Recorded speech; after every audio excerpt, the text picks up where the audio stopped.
Good morning students. अब आपने last class में आपने क्या पढ़ा था? Properties of rational number for addition, और उसमें आपने क्लोजर और कम्यूटेटिव पढ़ा था। अब हम बात करेंगे, आज हम बात करेंगे एसोसिएटिव प्रॉपर्टी की। ठीक है,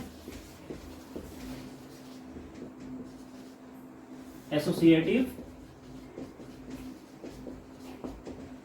देखिए एसोसिएटिव प्रॉपर्टी क्या होती है? अभी आपने पढ़ा था क्लोजर में, क्या पढ़ा था आपने कि जब हम दो रैशनल नंबर्स का सम फाइंड करते हैं तो क्या हो जाता है, जो हमारा रिजल्ट आता है वो भी हमें रैशनल नंबर होगा।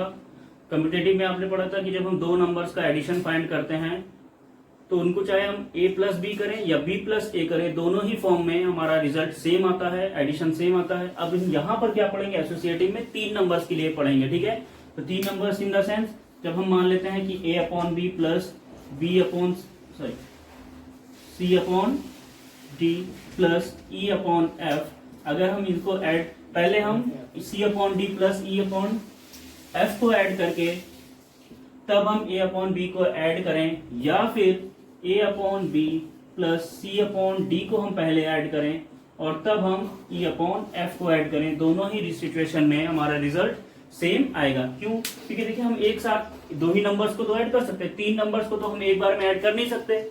एक बार में हम कितने नंबर्स को मैक्सिमम ऐड कर सकते हैं? दो नंबर को। तो हमने क्या किया है, पहले हम C upon D plus E upon F को ऐड कर रहे हैं, तब हम ए अपॉन बी को ऐड कर रहे हैं, या फिर A upon B plus C upon D को ऐड कर रहे हैं, तब हम सी अपॉन एफ को ऐड कर रहे हैं। तो क्या होगा, दोनों ही सिचुएशन में हमारा रिजल्ट सेम आना चाहिए। अब देखिए कैसे आएगा। अगर हम मान ले ए अपॉन बी की वैल्यू 3/2 है, सी अपॉन डी की वैल्यू 1/2 है और ई अपॉन एफ की वैल्यू कितनी है, मान लेते हैं 2/4 है।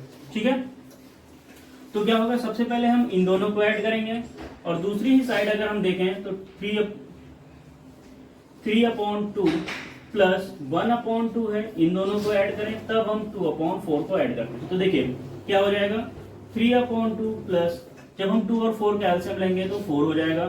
सो 2 1 2, 2 2 4 है तो 2 1 2 हो जाएगा, प्लस 4 1 4 है तो 2 1 2 ही रहेगा। ओके, सेम एज यहां हम एलसीएम लेंगे तो 2 हो जाएगा और 3 + 1 होगा प्लस 2/4। अब यहाँ पे जब हम देखेंगे तो 3/2 प्लस 2 2 4 प्लस 1, सॉरी 4/4 हो जाएगा, इक्वल टू 4/2 प्लस 2/4। तो अब हम जब इन दोनों का एलसीएम लेंगे तो कितना हो जाएगा, वैसे तो 4/4 1 हो जाएगा, लेकिन हम यहाँ पे रैशनल नंबर में ही इसको रहने देते हैं। ठीक है, तो 4/4 कितना हो जाएगा, जब हम इन दोनों का एलसीएम लेंगे तो 4 हो जाएगा।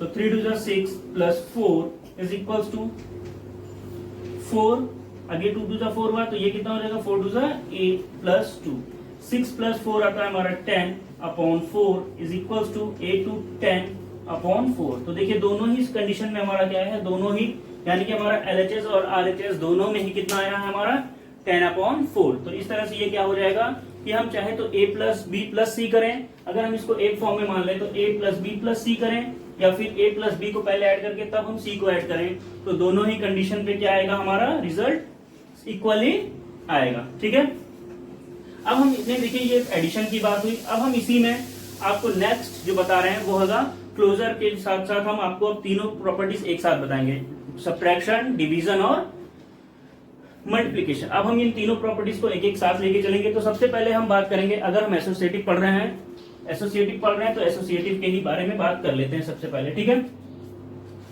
तो क्या हो जाएगा,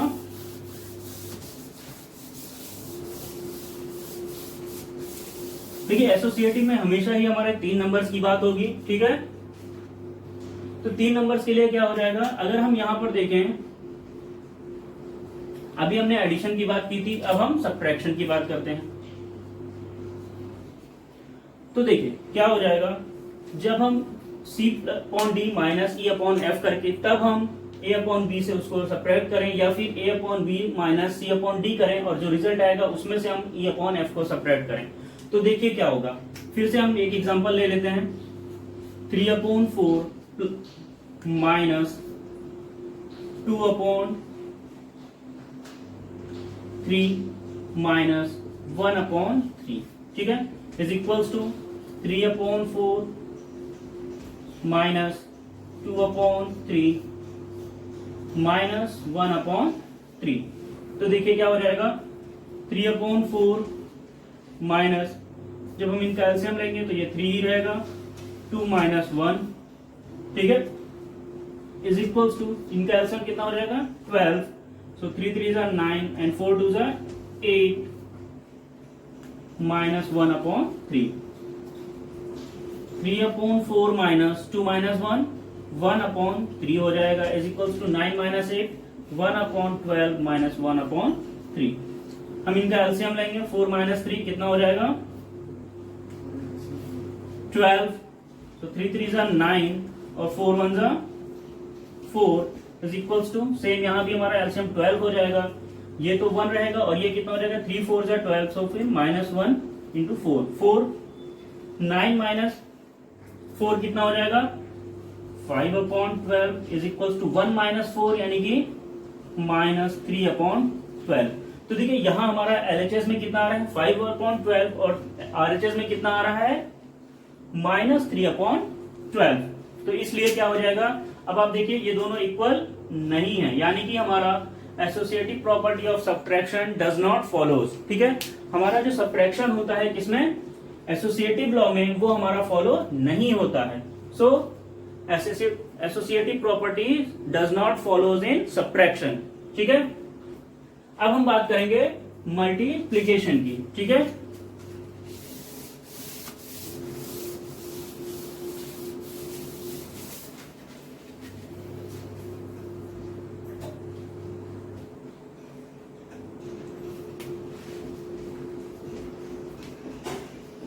मल्टीप्लीकेशन, तो देखिए फिर हम एक एग्जांपल ले लेते हैं, 2/3 इंटू 1/4 इंटू 2/1/3 ले लेते हैं। ठीक है, तो क्या हो जाएगा 2/3 इंटू 1/4 मल्टीप्लाई 1/3, 2/3 मल्टीप्लाई 4 3 ज़ा 12 और 1 1 ज़ा 1 इज इक्वल्स टू 4 3 ज़ा 12 और 2 1 ज़ा 2 मल्टीप्लाई 1/3।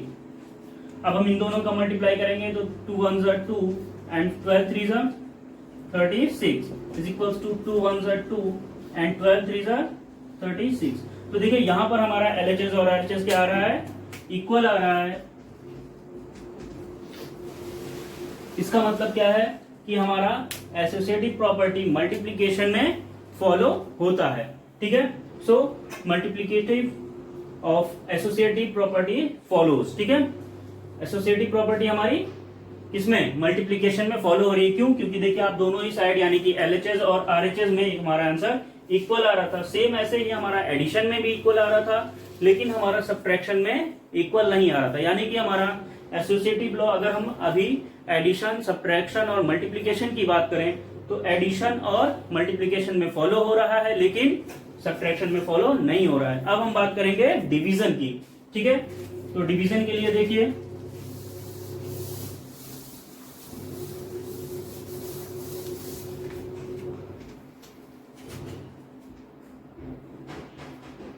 डिवीजन के लिए क्या हो जाएगा, इसको भी एक एग्जांपल से देखिए, 3/4 divided by 1/2 divided by 1/4 is equals to 3/4 divided by 1/2 divided by 1/4। ठीक है, 3/4 डिवाइडेड बाई, ये क्या हो जाएगा 1/2। अब ये क्या होता है, जब हमारा किसी कोई भी नंबर डिवीजन में होता है तो वो रेसिप्रोकल होके क्या हो जाता है 4/1 हो जाएगा। ठीक है, is equals to 3/4 multiply 2/1 divided by 1/4। ये क्या हो जाएगा 2 1 ज़ा 2 2 2 ज़ा 4, तो कितना आ जाएगा 2 इक्वल्स टू 2 1 ज़ा 2 2 2 ज़ा 4, तो कितना आ गया 3/2 डिवाइडेड बाई 1/4। तो सेम ऐसे ही जैसे यहाँ पे रेसिप्रोकल हुआ, यहाँ भी रेसिप्रोकल हो जाएगा। तो 3/4 into 1/2 is equal to 3/2 into 4/1। तो कितना हो जाएगा 3/4 इज इक्वल्स टू 4×3 = 12/2। ठीक है, तो देखिए यहां भी हमारा इक्वल नहीं आ रहा है, यानी कि associative property of rational number does not follows in division. तो अब अगर आप चारों ऑपरेशंस की बात करेंगे तो किसमें किसमें ये फॉलो हो रहा है? एडिशन और मल्टीप्लीकेशन में फॉलो हो रहा है, लेकिन डिवीजन और सब्ट्रैक्शन में फॉलो नहीं हो रहा है। तो एसोसिएटिव क्या होता है? एडिशन, सब्ट्रैक्शन, डिवीजन और मल्टीप्लीकेशन।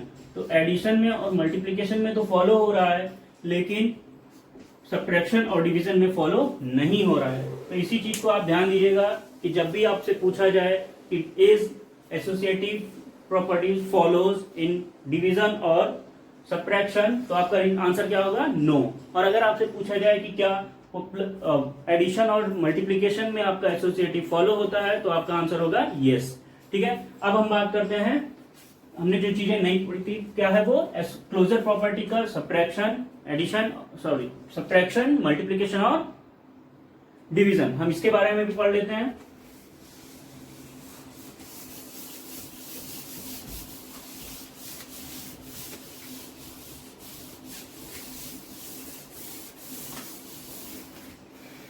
ठीक है, तो देखिए अब हम बात करते हैं क्लोजर प्रॉपर्टी के। क्लोजर प्रॉपर्टी, और इसमें हम क्या पढ़ेंगे?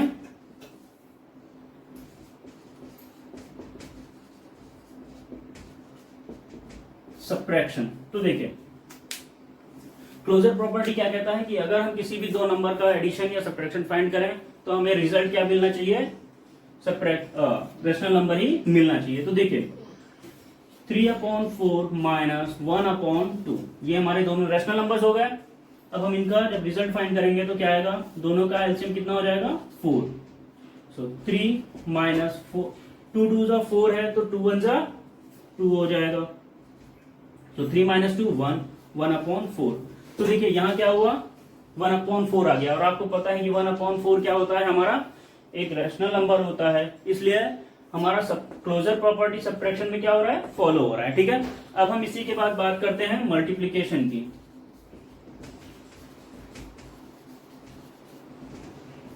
मल्टीप्लीकेशन क्या कह रहा है कि 3/4 मल्टीप्लाई 1/2 अगर है तो ये रैशनल नंबर आना चाहिए। तो देखिए 4 2 जा 8 और 3 1 जा 3। तो यहां भी देखिए आप क्या आ रहा है? 3 और 8 आ रहा है, जो कि हमारा एक रैशनल नंबर है। क्यों? क्योंकि देखिए दोनों ही कंडीशंस हमारी फॉलो हो रही है। दो कंडीशंस कौन कौन सी है? पहली की P/Q होना चाहिए, फर्स्ट कंडीशन P/Q के फॉर्म में है। दूसरी कंडीशन क्या है कि दोनों ही नंबर इंटीजर होना चाहिए। तो 3 भी हमारा इंटीजर है और 8 भी हमारा इंटीजर है। और एक लास्ट प्रॉपर्टी क्या है कि Q हमारा 0 नहीं होना चाहिए। तो हमारा Q भी क्या 0 नहीं है? क्यों? क्योंकि Q के प्लेस पर क्या है? हमारा 8 है। तो ये तीनों ही प्रॉपर्टीज अब हमारी फॉलो हो रही हैं, तो इसलिए ये भी रैशनल नंबर हो गया। अब हम बात करते हैं डिवीजन की।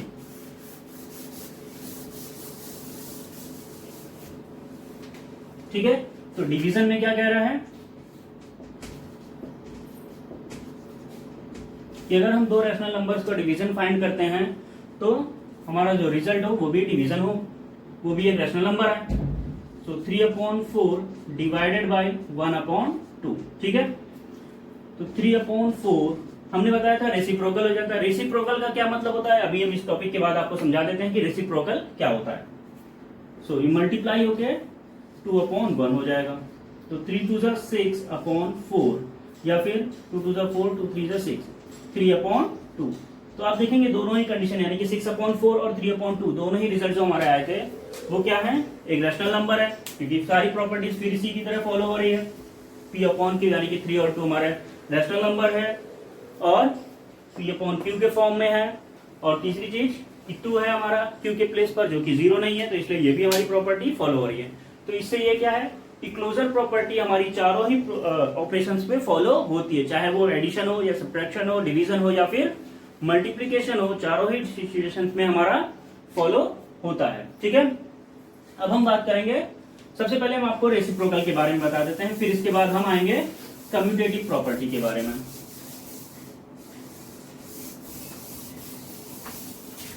ठीक है, तो देखिए कम्यूटेटिव, सबसे पहले हम बात करते हैं रेसिप्रोकल। ठीक है, रेसिप्रोकल क्या कह रहा है कि जब हम किसी नंबर को इस फॉर्म में लिखते हैं 1/2 या फिर 3/4 या फिर 5/6 के फॉर्म में इस तरह से लिखते हैं, तो अगर आपसे कहा जाए कि इसका रेसिप्रोकल फाइंड कीजिए, रेसिप्रोकल को आप मल्टीप्लिकेटिव इनवर्स भी बोल सकते हैं। ठीक है, मल्टीप्लिकेटिव इनवर्स का मतलब जो चीज न्यूमरेटर में है वो डिनोमिनेटर में आ जाए और जो डिनोमिनेटर में है वो न्यूमरेटर में आ जाए। जैसे कि अगर ये हमारा 1/2 है तो ये किस फॉर्म में हो जाए, 2/1 के फॉर्म में हो जाए। ये 3/4 क्या हो जाएगा, 4/3 और 5/6 6/5 के फॉर्म में आ जाए। तो जब हम किसी न्यूमरेटर को डिनोमिनेटर और डिनोमिनेटर को न्यूमरेटर बना देते हैं तो यही होता है हमारा रेसिप्रोकल। ठीक है, तो आई होप आपको ये समझ में आ गया होगा। अब हम नेक्स्ट क्लास नेक्स्ट टॉपिक पे लेंगे, उसमें हम आपको समझाएंगे कम्यूटेटिव प्रॉपर्टी, जिसमें उसमें हम पढ़ेंगे सब्ट्रैक्शन, मल्टीप्लिकेशन और डिवीजन। इसी के साथ साथ हम प्रॉपर्टी ऑफ 1 और प्रॉपर्टी ऑफ 0। अभी ये 3 टॉपिक आपको डिस्कस करना है, इसके बाद हम एक्सरसाइज पर आएंगे। तो नेक्स्ट क्लास में आपको क्या मिलेगा, क्लोजर कम्यूटेटिव प्रॉपर्टी का सब्ट्रैक्शन, मल्टीप्लिकेशन और डिवीजन, साथ साथ property of 1 and property of 0। तब तक आप इसके रिलेटेड क्वेश्चन को सॉल्व कीजिए। Thank you, good day.